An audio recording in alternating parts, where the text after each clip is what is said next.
அனைவருக்கும் வணக்கம். Welcome to our channel பொற்காலம். இந்தியாவில் கொண்டாடப்படும் மிக பிரபலமான பண்டிகைகளில் ஒன்று நவராத்திரி. 9 இரவுகள் கொண்டாடப்படும் நவராத்திரியின் முக்கிய அம்சமான கொழுப்படிக்கட்டுகளை எப்படி அமைத்தால் நவக்கிரக நாயகியின் பரிபூரண அருளை நாம் பெறலாம் என்பது தான் இந்த பதிவில் பார்க்க போகிறோம். இந்த பதிவை பார்க்குறதுக்கு முன்னாடி இதுவரைக்கும் எங்கள் சேனலை சப்ஸ்கிரைப் செய்யாதவர்கள் சப்ஸ்கிரைப் செய்யுமாறு அன்போடு கேட்டுக்கொள்கிறேன். வாங்க நம்ம வீடியோக்குள்ளே போகலாம். இந்தியாவில் கொண்டாடப்படும் மிக பிரபலமான பண்டிகைகளில் ஒன்று நவராத்திரி. நவராத்திரி என்றால் 9 இரவுகள் என்று பொருள். 9 நாள் நவராத்திரி ஒரு முக்கியமான இந்து பண்டிகை. துர்காதேவியின் 9 வடிவங்களுக்கும் பக்தியுடன் பலரும் கொண்டாடி வருகின்றனர். இந்த வருடம் 2024ஆம் ஆண்டு புரட்டாசி மாத மகாலய அமாவாசைக்கு அடுத்த நாளான பிரதமை 3ஆம் தேதி வியாழக்கிழமை அன்று தொடங்கி 12ஆம் தேதி சனிக்கிழமை அன்று முடிவடைகிறது.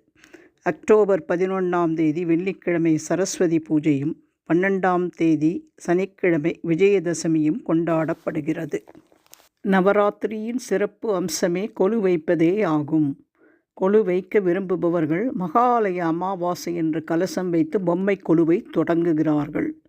3, 5, 7 அல்லது 9, 11 என்று அவரவர் வசதிக்கேற்ப படிகள் அமைக்கப்பட்டு அதில் தெய்வங்கள், மகான்கள், முனிவர்கள், தசாவதாரம், அஷ்டலட்சுமி, செட்டியார், மரப்பாச்சி, விலங்குகள், மரம், செடி, கொடிகள், பொம்மைகளை வரிசையாக வைத்து காலை மாலை பூஜை பாடல்கள் என்று உறவினர்கள் தெரிந்தவர்களை எல்லாம் அழைத்து தாம்பூலம் வழங்கி 9 நாளும் 9 விதமான சுண்டல் பலகாரங்களுடன் மிக மிக சிறப்பாக கொண்டாடுகிறார்கள். நவராத்திரியின் சிறப்பு அம்சமே கொலு வைப்பதாகும். மனிதன் படிப்படியாக தன் ஆன்மீக சிந்தனைகளை வளர்த்து இறுதியாக இறைவனுடன் கலக்க வேண்டும் என்ற தத்துவத்தை உணர்த்துவதற்காகவே கொலுவில் படிகள் வைக்கப்பட்டு அதில் பொம்மைகள் அடுக்கி வைக்கப்படுகின்றன. 9 படிகள் அமைப்பது மரபு. ஒவ்வொரு படியிலும் ஐதீக முறைப்படி பொம்மைகளை வைக்க வேண்டும். பொம்மைகளை வைக்கும் மரபையும் அந்த பொம்மைகள் கூறும் தத்துவத்தையும் இந்த பதிவில் நம்ம பார்க்க போகிறோம். நவராத்திரியின் சிறப்பு அம்சம் கொலு வைப்பதே ஆகும். கொலு என்பது பல படிகளை கொண்ட மேடையில் பலவித பொம்மைகளை நேர்த்தியாக அலங்கரித்து வைப்பது என்பது பொருளாகும். ஐம்பூதங்களில் ஒன்றான மண்ணினால் செய்யப்பட்ட பொம்மைகளை சக்தியின் அம்சங்களாக எண்ணி நவராத்திரியில் பூஜிப்பவர்களுக்கு சகல நலங்களையும் தருவேன் என்று அம்பிகையே கூறியிருக்கின்றார். நவராத்திரியில் வீட்டில் வைக்கப்படும் கொலு மேடையானது 9 படிகள் கொண்டதாக அமைக்கப்பட்டு இருக்க வேண்டும். இந்த ஒவ்வொரு படிகளும் ஒவ்வொரு தத்துவத்தை மிக எளிதாக சொல்லிச் செல்கின்றன. 1ஆம் படி கொலு மேடையில் கீழிருந்து முதல் படியில் ஓரறிவு கொண்ட உயிர்களான புல், செடி, கொடி போன்ற தாவரங்களின் பொம்மைகள் கொலுவாக வரிசைப்படுத்தி வைக்க வேண்டும். 2ஆம் படி அடுத்ததாக அமைந்த 2வது படியில் ஈரறிவு கொண்ட நத்தை, சங்கு போன்ற உயிர்களின் பொம்மைகளில் கொலுவை வைக்க வேண்டும். 3ஆம் படி 3 அறிவு படைத்த உயிரினங்களான கரையான், எறும்பு போன்றவற்றின் பொம்மைகளை கொண்டு 3வது படியை அமைக்க வேண்டும். 4ஆம் படி 4 அறிவு உயிர்களை விளக்கும் நண்டு, வண்டு போன்றவற்றின் பொம்மைகளை வைத்து 4வது படியை அலங்கரிக்க வேண்டும். 5ஆம் படி 5 அறிவு கொண்ட உயிர்களான மிருகங்கள் மற்றும் பறவைகளின் பொம்மைகளை வைத்து 5வது படியை அலங்கரிக்க வேண்டும். 6ஆம் படி இந்த படி மனிதர்களுக்கு உரியது.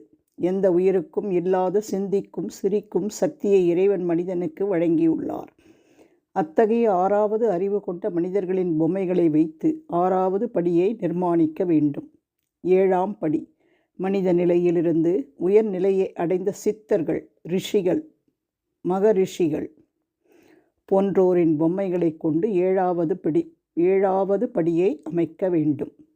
8ஆம் படி தேவர்கள், அட்டதிக்கு பாலகர்கள், நவக்கிரக அதிபதிகள் போன்ற தெய்வங்கள், தேவதைகள் போன்றோரின் பொம்மைகளை கொண்டு 8வது படியை அலங்காரம் செய்ய வேண்டும்.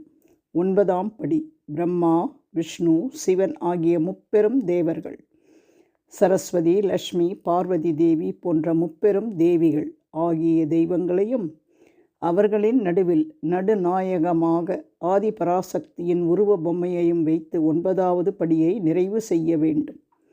மனிதன் படிப்படியாக உயர்ந்து தெய்வ நிலையை அடைய வேண்டும் என்பதற்காகவே இப்படி கொலு அமைப்பது வழக்கம்.